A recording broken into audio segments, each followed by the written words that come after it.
제가 그 앞에 나와서 서서 이렇게 설교하고 뭐하고 이런 거를 어릴 때 굉장히 싫어했어요. 그래서 나는 앞에 나가서 그 설교하는 게 너무 싫어. 근데 저는 초등학교 1학년 때부터 장래희망이 목사였거든요. 초등학교 1학년 때부터 옛날에 그 장래희망 적는 란이 있었잖아요. 고등학교 3학년 때까지 모든 란이 다 목사인데, 근데 제가 목사인데 설교하지 않는 목사가 있을까? 설교 안 했으면 좋겠다. 이거 앞에 나가서 혼자 이렇게 다 쳐다보고 이렇게 말하는 게 너무 부끄러우니까. 그래서 설교는 너무 어렵다. 그뿐만 아니라 그렇죠. 여러분들도 기도 한번 맡으시면 너무 어렵잖아요. 근데 그 부담이 저에게, 그래서 제가 중고등학교 때 교회에서 설교 대회 이런 게 있었어요. 막 설교 대회. 그래서 설교 대회를 하는데 저는 설교 대회 사실은 한 번도 나가본 적이 없어요. 왜냐하면 떨려서. 근데 어느 목사님은 설교 시간에 설교를 딱 시작하고 말씀 읽겠습니다 하고 부끄러워서 강단 밑에 숨었다가 한 5분 있다가 일어나서 그냥 뭐 몇 마디 하지도 못하고 5분 만에 끝내고 그 설교를 마무리했다는 목사님이 저희 지금은 한국교회의 대표 목사님으로 서 계신 분도 있으니 이 서는 자리가 굉장히 부담스럽겠죠. 그런데 제가 그것 때문에 나의 장래희망을 바꿔야 되나 말아야 되나 할 때쯤에 기도하다가 성경을 읽는데 오늘 우리가 읽은 말씀 중에 이 34절 말씀을 제가 정말 우연히 보게 됐어요. 34절 말씀, 이 문맥도 모르고 내용도 모르고 34절을 말씀을 읽는데 그래, 하나님이 보내신 사람은 하나님이 그의 입술에 말씀을 주시는데 한량없이 성령을 베풀어 주신다 그러니 내가 걱정하거나 부담스러워할 필요 없이 하나님이 주시는 힘으로 하면 되지. 그런 마음을 가졌습니다. 우리 34절 한번 읽어보시겠습니까? 함께 읽겠습니다. 하나님이 보내신 이는 하나님의 말씀을 하나니 이는 하나님이 성령을 한량없이 주심이니라. 아멘. 제가 이 말씀을 보고 그래, 나는 내 성격상 내 힘상 설교할 능력이 아무것도 없지만 하나님이 보내셔서 하나님이 성령으로 충만하게 하셔서 할 말을 주신다는데 무슨 걱정이야. 그치? 내가 이 딱 서는 자리에서 이건 내 책임이다 이게 아니라 제가 하나님이 보내셨다고 믿으며 하나님께서 사용하실 것을 믿으며 서기만 하면 이 자리는 내 자리가 아니라 하나님 자리입니다. 하나님 책임지셔야 되는 자리입니다. 그러면 되는 거예요. 그러니 오늘 여러분들의 기도도 저의 설교도 주 앞에 나가서 때로는 우리가 전도할 때도 있잖아요. 그럴 때마다 여러분들이 오늘 이 34절의 말씀을 기억하시면서 전도 내가 하는 거 아니라 하나님께서 성령을 한량없이 부어주셔서 할 말을 내 입술에 채워주시겠지. 기도 내가 하는 게 아니라 하나님께서 나의 입술에 고백을 하나님께서 한량없이 채워주시겠지. 저도 설교 내가 하는 게 아니라 하나님께서 성도들에게 들어야 할 말씀을 채워주시겠지. 그렇다면 오늘도 여러분들이 주의 거룩한 일들을 맡을 때마다 하나님께서 내게 채워주신다. 하나님께서 내게 능력 주신다. 하나님께서 내게 은혜 주신다. 믿으며 그 길을 걸어가실 수 있기를 축복합니다. 아멘. 그래서 제가 정말 주저함 없이 계속 장래희망을 목사로 할 수 있었어요. 그리고 섰는데 진짜 저는요 지금도 저희 교회에서 굉장히 좋은 것 중에 하나가 저희 칠교조의 교회 와서 좋은 것 중에 하나가 광고 시간을 장로님이 하시잖아요. 장로님들이 돌아가서 하시잖아요. 저는 설교 시간보다 광고 시간이 더 부담돼요. 그냥 앞에 가서 말하는 걸 별로 안 좋아하니까. 만약에 저보고 광고하라 그러면 제보지 이럴 텐데 장로님들 광고 너무 잘해주시잖아요. 그러니 저는 이 설교 시간에 이 자리에 서는 거가 거의 큰 부담을 갖지는 않습니다. 왜냐하면 하나님이 하실 테니까. 그냥 주 앞에 턱 맡겨놓는데 이걸 내가 하고 정말 사람들에게 칭찬받고 잘했다고 해야지. 그러면 그때부터 부담이 되고 어려워지는 거예요. 근데 그럼에도 불구하고 노력하지 않아서 더 열심히지 않아서 하나님 앞에서 좀 부끄럽기도 하고 그럴 때가 있긴 하지만 그렇지 않은 이상 하나님이 하시겠지. 은혜 받는 것도 하나님 하시는 거고. 그래서 그럴 때가 있어요. 오늘은 설교할 때 완전 설교 망쳤다. 이건 뭐 다들 주무시다 간 거지 이건 설교도 아니다. 그럴 때 어느 순간 누군가를 통해서 오늘 많이 은혜 받았다는 고백들을 듣기도 하고 그럴 때 보면 역시 내가 하는 게 아니구나. 오전에 말씀드렸듯이 나는 나귀의 역할이고 주님이 내 등에 타시고 걸어가는 것이라 하나님이 영광 받으시는 자리구나. 그렇다면 여러분들의 삶도 저도 하나님이 영광 받으시는 자리인 줄 믿고 여러분이 아둥바둥 살아가는 것이 아니라 기쁨으로 주의 일을 삶을 살아가면서 주께서 주시는 복을 누리며 살아가시기를 축복합니다. 아멘. 그게 우리의 삶의 기쁨이자 영광이자 능력이에요. 그런데 제가 오늘 이렇게 설교를 막 준비하다가 요즘에 이단 중에 이제 다시 몽글몽글 대한민국을 위협으로 만들 이단이 또 하나 생기고 있다라는 생각을 해봤거든요. 그게 이제 신천지가 가장 위험하잖아요. 왜냐하면 그 교회들의 침투를 하니까. 그리고 그 다음에 다시 우뚝 서는 게 그 하나님의 교회, 장길자. 그런데 우리나라에서 이제 어느 순간 다 무너졌다 생각했던 통일교가 다시금 몽골 힘을 내며 일어서고 있습니다. 통일교가 일어서고 있는데요. 통일교의 그 교주가 누구죠? 문선명이잖아요. 문선명이 죽었어요. 그리고 죽은 문선명을 계속해서 재림의 구주로 기다리기에는 너무 걸리는 거예요. 그러다 그 통일교가 뭘 받냐 하면 야, 우리도 하나님의 교회를 따라서 문선명이 아니라 문선명의 아내인 사람을 교주로 만들자. 그래서요, 원래 그 통일교회 아들이 셋이고 딸이 하나 있는데요. 딸이 몇째인지는 모르겠어요. 근데 첫째 아들이 원래 통일교를 맡으려고 했다가 셋째 아들이 맡았거든요. 근데 잘 안 됐어요. 그래서 돌아와서 딸이 딱 통일교를 맡으면서 아예 통일교를 확 휘어잡고 그리고 누구를 하나님을 만드냐 하면 어머니를 하나님을 만드는 작업을 하고 자기 엄마를 하나님 만드는 작업을 해요. 그래서 음료수 좀 싸다고 물 싸다고 그냥 사시지 말고 이렇게 한번 싼 거 있으면 한 번 더 보셔서 일화 이런 거 있잖아요. 초정리 탄산수 이런 거 그런 것들 중에 꽤 많은 것들이 일화께 있어요. 그런 거 이렇게 그냥 조금 돈 더 줘도 좋으니까 백산수나 삼다수 이런 거 사야지 하시지. 왜냐면 싼 거 사면 그게 일화 거면 그 모든 재정이 일화로 들어가는 거예요. 그래서 맥콜 이런 거 음료수 아무거나 마시면 어때? 그러지 마시고 잘 보시는데 특별히 이단들에게 가장 안타까운 것 중에 하나는 제가 왜 이 영상을 준비했냐 하면 보시면 그들에게는 예수 그리스도가 없어요. 그냥 자신이 예수 그리스도가 되고 하나님이 되어서 이제 문선명도 없어지고 한학자가 완전히 다 HJ로 다 도배를 했잖아요. HJ도 어디 이제 병원부터 그 가평 일대를 다 특구로 만들어 놓고 점점 재량을 쏟아붓고 있는데 이제 통일교가 일어서는 만큼 다른 이단들도 계속해서 서는데 그들의 문제는 예수 그리스도를 주인 삼지 않는다는 겁니다. 그렇다면 오늘도 우리는 믿음으로 주 예수 그리스도와 함께 동행하는 게 은혜죠. 오늘 사랑하는 성도님들이 이런 고백들을 많이 하시죠. 믿음으로 삽시다. 예수님을 믿읍시다. 이런 얘기들 많이 하잖아요. 그런데 우리가 믿는 예수님 곧 하나님의 아들에 대하여 성경 오늘의 본문은 무엇이라고 말하느냐 하면 아들을 믿는 자에게는 영생이 있고 아들에게 순종하지 않은 자에게는 영생을 보지 못하고 도리어 하나님의 진노가 그 위에 머물러 있느니라라고 말합니다. 그러니 주 예수 그리스도를 믿는 것 외에는 오직 우리 가운데는 구원이라는 게 없어요. 예수 그리스도를 믿는 것 외에는 구원받을 자가 아무도 없다는 것. 그래서 예수 그리스도를 믿는 유일한 복음과 하나님 나라를 붙들며 우리가 살아가는 거예요. 그렇다면 오늘도 이 자리에 앉아있는 여러분들이 가지고 있는 구원의 확신, 하나님 나라의 은혜, 이것이 가장 귀한 줄을 아신다면 그 귀한 것을 소중하게 붙들 뿐만 아니라 그래, 이 귀한 것이 없는 이의 인생이 얼마나 안타까운지도 알고 바라보시며 걸어가실 수 있기를 축복합니다. 아유, 그래, 예수 안 믿으면 어때? 그냥 저 사람은 예수는 안 믿어도 잘 지내잖아. 저 사람은 예수 안 믿어도 그래도 자녀들도 잘하고 효도도 잘 받자. 아니에요. 예수 안 믿으면 아무것도 없는 거예요.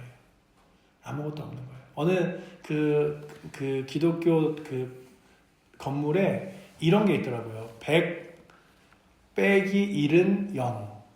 그리고 0 더하기 1은 100. 이런 게 있더라고요. 그래서 저게 뭔가 이렇게 보다가 100%가 있는 것 같이 보이나 주 예수 그리스도가 없으면 아무것도 아니고 아무것도 없는 것 같으나 주 예수 그리스도가 있으면 모든 것을 가진 자다 라고 하는 거죠. 그렇다면 오늘 여러분들과 저는 이 세상을 살아가면서 세상의 모습으로는 좀 민망하고 부끄러울 때가 있을지 몰라요. 내가 배움이 짧아서, 재정이 없어서, 건강이 약해서, 그래서 떳떳하지 못할 때가 있을지도 모르지만, 그러나 우리 가운데는 무엇이 있냐면 우리를 하나님 나라로 이끌어 가실 주 예수 그리스도 전부이신 이가 있기에 세상을 살아가면서 결코 여러분들이 배우지 못함에, 연약함에, 가지지 못함에 쑥스러워하거나 민망해하지 말고, 나는 이 세상에서 가장 소중한 것을 소유하고 있는 자다라고 하는 확신으로 날마다 살아가실 수 있기를 축복합니다. 아멘. 그게 바로 주 예수 그리스도예요. 그러니 내 주변에 예수 그리스도를 알지 못하는 이에게 예수 그리스도를 자랑스럽게 전하는 것이 당연한 거죠. 야, 저 집은, 내 옆집은 돈도 많아서, 아니 사시사철 철철만 되면은 외국 여행 가고 뭐 옷 사 입고 그러는데 저 사람 뭐가 부럽다고 내 얘기를 듣겠어. 그러나 그 사람에게 예수 그리스도가 없다면 사시사철 철철에 입는 옷이, 다니는 여행이 어떤 의미가 있겠습니까? 그러나 아무리 바빠서 여행 한번 못 가고 옷 하나 제대로 못 입어도 예수 그리스도가 계시다면 이 세상의 전부를 소유하고 있기에 가장 감사하고 능력 있는 자인 줄을 믿습니다. 그게 우리의 확신이고 힘이에요. 오스왈드 챔버스라는 사람이 이런 얘기를 했어요. 예수님을 믿는다는 것은 내 인생의 주권을 그분께 드린다는 것입니다. 주님, 제 인생 주님 앞에 놓여져 있습니다. 나의 삶도 죽음도 주 앞에 놓여져 있으니 주님께서 나의 삶을 책임지십니다라는 고백으로 날마다 나아가는 거죠. 그 예수 그리스도가 어떤 분이시냐라고 하는 것을 31절과 32절이 소개하는데요. 하늘로부터 오신 예수님이라고 고백하고 있습니다. 예수님은 하늘로부터, 하나님께로부터 오신 분입니다. 그렇기에 그분의 말씀은 이 세상의 철학이나 인간의 지식이 아닌 하늘의 진리이며 하나님의 뜻입니다. 여러분들, 우리가요, 지식적으로는 사람들에게 딸릴 수 있어요.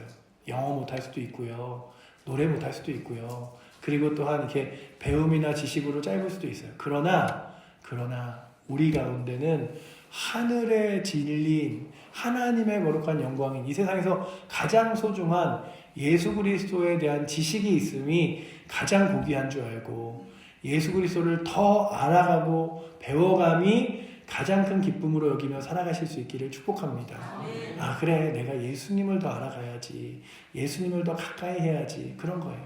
우리의 지식이 세상 가운데서 뛰어난다 한들 예수님을 알지 못하면 그게 무슨 의미가 있겠습니까? 이 세상의 지식이 우리를 구원하여 주지 않아요. 이 세상의 지혜가 우리를 하나님 나라까지 인도하지 않아요. 주 예수 그리스도를 믿는 것. 그래서 나는 길이요 진리요 생명이니 나로 말미암지 않고는 아버지께로 올 자가 없느니라 말씀하시며, 그분을 더 깊이 알아가는 것을 말씀하신다면 이번 고난주간도 그리고 날마다의 삶도 주님을 더 깊이 알아가며 주님께서 여러분들을 얼마나 사랑하시는지를 깨달아 그분으로 인하여 위로를 받으며 힘을 얻으며 살아가실 수 있기를 축복합니다. 그분이 그러시는 거죠. 32절에 그가 친히 보고 들은 것을 증언하시되 그의 증언을 받은 자가 없도다라고 말씀하시는데, 예수님께서 말씀하실 때 그 말씀을 사람들이 듣지 않았어요. 지금도 듣지 않아요. 그게 가장 안타까움이에요. 세상의 안타까움이 뭐냐 하면 예수 그리스도의 말씀을 듣지 않는 거예요. 심지어는 예수 그리스도의 말씀과 하나님의 말씀과 성경의 말씀과 반대로 세상은 흘러갑니다. 사람들이 그래요. 저희가 정치 이런 것들을 동참하거나 막 참여하진 않지만 잘 볼 필요가 있어요. 왜 잘 봐야 하냐면 그 사람들이 말하는 게 다 옳은 게 아니라 잘못된 것도 있으면 그것에 대하여 기도도 하고 반대도 해야 되는데, 모든 사람은 다 평등하여 남자건 여자건 평등할 뿐만 아니라 성별도 자신이 나중에 선택할 수 있다, 이런 권한을 성경이 주지 않았어요. 하나님은 남자와 여자로 태어나게 하셨고 그 성별을 고를 수 없는 거죠. 그런데 법안에서 남자끼리 여자끼리 결혼하는 거 찬성합니다, 남자가 여자가 되는 성전환 수술 찬성합니다, 이런 것들을요, 그냥 어쩔 수 없어 이러지 말고 기도해야 돼요. 어느 교회가 정말 다른 교회들로부터 문매를 맞은 적이 있습니다. 어떤 한마디 발언 때문인데 그게 뭐냐면 이제 얼마 있으면 어쩔 수 없이 우리나라도 동성애와 어쩔 수 없이 동성결혼을 찬성하게 될 것입니다 라고 말한 주장이었어요. 그런데 그게 사회적으로 흘러가는 모습으로는 그럴 수 있지만 우리는 어쩔 수 없다고 말하면 안 돼요. 그 일들을 위하여 기도해야 되고요. 안타까워해야 되고요. 그리고 그렇게 지지하는 사람들을 향하여 저희가 예수 믿는 사람이 뭐 이렇게 저희들의 정치적인 영향력을 나타낼 필요는 없지만 우리 그러면은 안 찍어준다, 표 안 준다, 우리는 정말 하나님 말씀을 따라 살아가는 사람들과 함께 할 거다, 이런 모습을 보여줘야 해요. 왜냐하면 하나님 말씀이 진리이고 하나님 말씀이 정답이라고 믿는 사람들이 우리이기 때문에 그렇습니다. 그래서 하나님 말씀과 반대되는 것을 그냥 넋놓고 지켜보지 마세요. 그 방송에서요, 그런 일들을 굉장히 열심히 해요. 뭘 하냐면, 마치 남자가 여자가 되고, 여자가 남자가 되고, 남자와 여자가 사귀는 게 아니라 여자와 여자가 사귀고, 남자와 남자가 사귀는 걸 감정적으로 건드려서, 그럴 수도 있지. 그들은 얼마나 안타까울까. 그런데, 우리는요, 그런 것들에 안타깝게도 해야 되겠죠. 하지만, 하나님의 말씀에서 옳지 않다는 것을, 옳지 않음을 분명히 확신히 알고, 그리고서는 저건 잘못된 거야 라고 해야지, 그냥 사람들이 다 좋아하고 괜찮다고 우리도 좋아 이러면 안 되는 거예요. 그렇다면 오늘도 우리 가운데 친히 그리스도께서 말씀하신 증언을 따라 그 증언이 힘임을, 능력임을, 소망임을, 약속임을 믿으며 걸어가실 수 있기를 축복합니다. 오늘 말씀에 그 얘기하죠. 그가 친히 보고 들은 것을 증언하시되 그의 증언을 받을 자가 없도다. 그렇다면 오늘도 그 증언을 받아 그 말씀하시는 대로 살아가실 수 있는 힘이 여러분들에게 있기를 축복합니다. 그래서 우리가 성경 말씀을 소중하게 여기는 거예요. 성경 말씀을 하나라도 더 지키려고. 왜 먼저 읽어야 되는지 아십니까? 읽어야 지킬 수 있는 마음과 알미 생기잖아요. 읽지 않으면 모르는 거예요. 그래서 성경 읽기 이렇게 많은 분들이 도전하고 계신데요. 성경 읽기 그냥 내 눈이 침침하고 이거 무슨 8월까지 어떻게 다 읽고 그러지 마시고 다 못 읽고. 그러니까 중요한 건 뭐냐면요, 시작하는 게 중요한 거예요. 우리나라 말에도 그랬잖아요. 시작이 반이다. 시작이 중요해요. 내가 다 못 읽으면 어때? 시작하는 게 중요하지. 그래서 시작하시고요. 그 말씀을 읽다가 말씀을 읽으면서 그 말씀이 여러분들 마음을 이렇게 찌르는 말씀이 있으면 그 말씀을 따라 걸어가세요. 그 말씀을 내가 걸어가는 길과 반대되거나 다른 길을 말씀하신다면 나의 방향을 트는 거죠. 마치 그리고 내가 난 저거 못할 것 같아, 못 갈 것 같아 그러는 길을 말씀이 가게 하시는 경우도 있어요. 제가 아까 말씀드렸잖아요. 제가 오늘 읽었더니 34절 말씀이 저로 하여금 나 목사 못 될 것 같아, 설교 못 할 것 같아 하는 길을 걱정하지 마. 그거 내가 하는 거야. 왜 네가 걱정해? 라고 하면서 걷게 하셨듯이 여러분들의 삶에 말씀이 가지 못하는 길을 걷게 하시고 또한 잘못된 길을 방향을 틀어 믿음의 길로 인도하실 줄을 믿습니다. 그러기에 그 길을 걸어가는 거죠.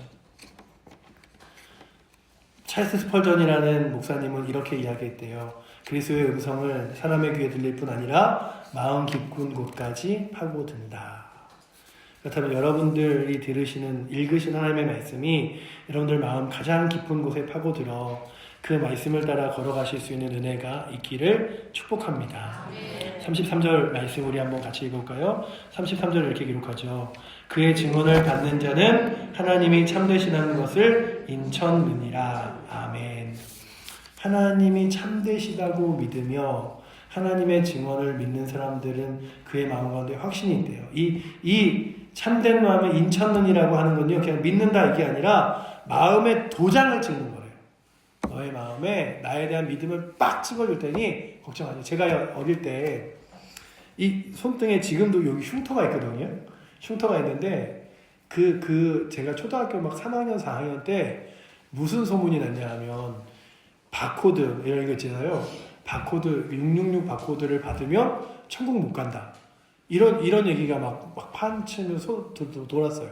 근데 제가 어릴 때 롯데월드를 갔는데 롯데월드에 가보시면 그 롯데월드의 실내는 롯데월드고 실외 밖으로 나가는 건 매직 아일랜드라 그래요. 그런데 거기를 나갈 때 이렇게 나갈 때 도장을 찍어주더라고요. 이렇게 손등에다가 도장을 찍어주는데 이게 뭐 그런 이렇게 보이지 않는데 이렇게 적외선 이런 걸로 이렇게 비추면은 보이는 그런 도장인가 봐요. 그러니까 진짜 별거 아닌데 제가 어릴 때니까 딱 나가는데 갑자기 롯데월드 나가는데 도장을 딱 찍어주는데 혹시 내가 받은 도장이 666 도장이 아닐까? 그래서 나 천국 못 가는 거 아니야? 그래서 그 뒤부터 놀이공원에서 제대로 놀지도 못했는데 집에 오자마자 이걸 어떻게든 지워버리고 싶은데 막 빡빡 문지르다 정말 손등이 다 까질 정도로, 그럼 여기 흉터가 생겼어요.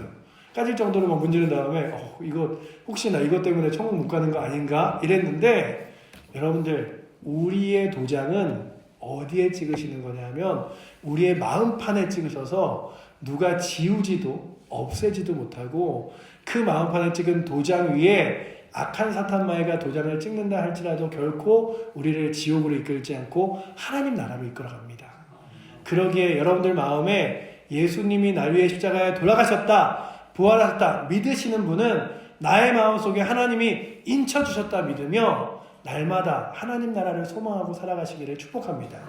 그런데 하나님 나라를 인쳐주셨다라고 확신하는 사람에게 하나님께서 말씀하시는 그 요구가 있는데 그게 뭐냐면 거룩하게 살아라.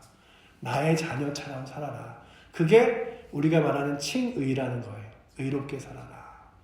자꾸만 그 하나님을 믿지 전의 모습으로 살지 말고 말씀을 따라 하나님 은혜를 따라 살아가라라고 한다면 늘 여러분들이 생각해 보세요. 그래, 내 마음속에 하나님이 주신 믿음의 도장, 약속의 도장에 있어서 내 이름 생명책에 있지. 그러면 나 하나님 말씀대로 살아볼 거야.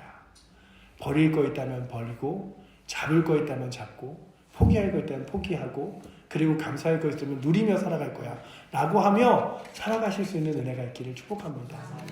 그 말씀을 오늘 말씀이 하는 거예요. 하나님 말씀으로 인친 자들은 하나님의 말씀의 확신으로 살아간다고 이야기하는 거죠. 예수를 믿는 것은 죽음이 끝이 아니라는 것을 믿는 것입니다. 그것은 영원한 생명의 문의입니다. 그렇다면 예수 그리스도를 믿는 것이 죽음으로 끝나는 것이 아니라 생명의 문을 받았고 약속으로 받은 사람임을 믿으며 걸어가시는데, 여기에 더해서 하나님의 아들을 믿는다는 것은 그저 교회를 출석하거나 형식적으로 말하는 것이 아니라 하나님 말씀을 듣고 따르는 삶인 줄 믿습니다. 제가 여러 번 얘기할 거예요. 그냥 이렇게 목사님은 저 얘기 너무 자주 하시는 거 아니야? 할 정도로 많이 할 얘기인데 어떤 얘기냐면 루터가 한 얘기예요. 우리에게는 66권의 성경이 하나님의 말씀이지만 믿지 않는 이에게는 우리의 삶이 하나님의 말씀입니다. 여러분들, 다른 사람들이 성경책 읽지 않잖아요. 그러면 하나님은 누구를 통해서 보냐면 우리를 통해 보는 거예요. 하나님 믿는 사람이 저러니 하나님 안 계신 거 아니야? 하나님 믿는 사람이 저러니 하나님이 정말 살아계신 거 아니야? 이렇다면 여러분들이 그냥 예수를 믿는다는 것이 교회를 출석하거나 천국의 소망을 가진 것이 아니라 예수 그리스도의 말씀을 듣고 따르는 삶인 줄 믿고 주를 따라 걸어가실 수 있기를 축복합니다. 하나님 손을 붙들고 하나님 약속을 가슴에 품고 살아가는 은혜가 오늘도 이 자리에 있는 여러분들과 저에게 있어서 정말로 하나님 말씀을 따라 사는 이 능력이다 라고 믿으며 살아가실 수 있기를 축복합니다. 어린 시절 화재에서 구출된 한 소녀는 자라서 말했습니다. 저는 두 번 태어났습니다. 부모님으로 한 번, 저를 구한 분으로 한 번 태어났습니다. 예수님은 우리의 죄와 죽음에서 구원하신 유일한 구세주입니다. 여러분들이 육신으로는 이 땅 가운데 부모님의 몸에 태어나셨을지 몰라도 주 예수 그리스도를 통하여 거듭남, 다시 태어남을 얻으셨다면 다시 태어난 자로서 주 예수 그리스도와 함께 믿음으로 동행하며 나아가실 수 있기를 축원합니다. 그래서 오늘 말씀 마지막 절은 이렇게 이야기하죠. 우리 36절 말씀 마지막으로 함께 읽어보도록 하겠습니다. 아들을 믿는 자에게는 영생이 있고 아들에게 순종하지 아니하는 자는 영생을 보지 못하고 도리어 하나님의 진노가 그 위에 머물러 있느니라. 아멘. 그러면 보시오. 아들을 믿는 자와 무엇을 동일하게 여기냐면 아들에게 순종하는 자를 동일하게 여기는 거예요. 믿는다는 건 순종하는 것입니다. 그렇다면 오늘도 주 예수 그리스도의 말씀을 순종하여 그 믿음의 길을 기쁨으로 걸어갈 수 있는 은혜가 오늘도 이 오예배 나오신 여러분들과 그리고 뭐 여러 가지 분주하고 바쁜 일들로 또 오예배 못 나오신 우리 15대교 성도들에게 있어서 날마다 주와 동행하며 그 주님과 동행함이 가장 큰 기쁨이 되시기를 축원합니다. 기도하겠습니다. 사랑의 하나님 감사합니다. 오늘도 저희들 주의 거룩한 전에 섰습니다. 우리로 하여금 우리를 사랑하신 주 예수 그리스도를 믿음으로 붙들고 살아갈 수 있도록 인도하여 주시고 우리의 심령 가운데 마치 도장을 새기듯이 주 예수 그리스도를 믿는 믿음을 새겨주셔서 이 땅을 살아가며 흔들림이 아니라 확신으로 살아가게 하신 주님, 그 확신을 따라 주님을 의지하고 신뢰하며 기뻐하며 감사하며 살아갈 수 있도록 인도하여 주시옵소서. 우리에게 맡겨주신 것이 짐이 아니라 은혜이고 힘이고 영광임을 믿으며 주의 거룩한 일들을 감당케 하시고 또한 이 세상 가운데 나를 가장 사랑하시는 이가 온 우주를 창조하신 하나님이심을 기억하며 날마다 사랑받는 자로 기뻐하며 감사하며 살아갈 수 있도록 주님 붙들어 주시옵소서. 주께서 그렇게 우리의 삶을 하나님의 은혜로 충만히 채우실 줄 믿사옵고 살아계신 예수 그리스도 이름으로 기도드립니다. 아멘.